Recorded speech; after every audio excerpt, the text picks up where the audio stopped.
by Roy Mabasa. The Philippines should explore more Visiting Forces Agreement, VFA-type pacts with other countries in Asia-Pacific to counter China's continuing expansion in the disputed West Philippine Sea, WPS, a security and international studies expert said over the weekend.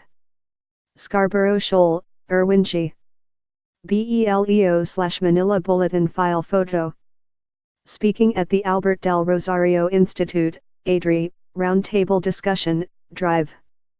Renato Di Castro of the De La Salle University International Studies said one of the possibilities is a common VFA with Japan and Australia or a trilateral deal among the three countries.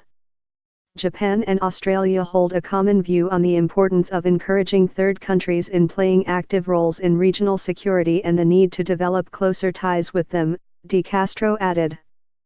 In 2007, the Philippine Senate has ratified the Philippine-Australia Visiting Forces Agreement, SOVFA, a bilateral pact concerning the status of armed forces from each state while in the territory of the other.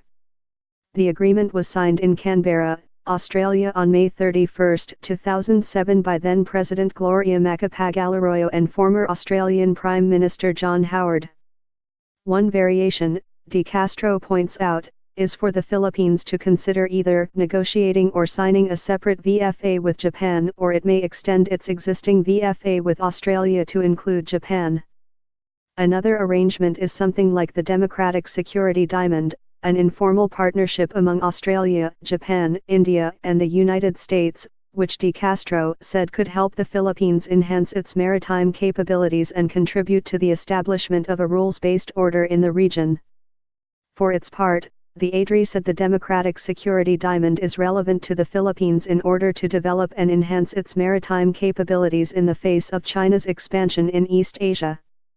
It specifically cited capacity-building efforts and attempting to reorganize regional security architecture through establishing a rules-based order in East Asia as vital to countering China's growing threat. Maximizing the Japan-Australia strategic partnership efforts for capacity building in parallel with healthy relationships with the U.S. will greatly benefit Philippine interests. In December 2012, Japanese Prime Minister Shinzo Abe proposed the Democratic Security Diamond as a strategy where Australia, India, Japan, and the U.S. state of Hawaii form a diamond to safeguard maritime commons stretching from Indian Ocean to Western Pacific. But on the sidelines of the recent Asia-Pacific Economic Cooperation, APEC, meeting in Vietnam, U.S. President Donald J.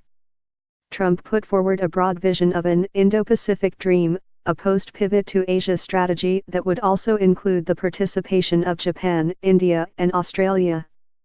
Security experts believed that the Indo-Pacific strategy is aimed to counterbalance China's emerging power in the region, especially in the South China Sea. Tags, Asia-Pacific Economic Cooperation, APEC, Bilateral, Capacity Building, Expert, PH should explore more VFA-type pacts, Indo-Pacific, South China Sea, Strategic Partnership, Visiting Forces Agreement.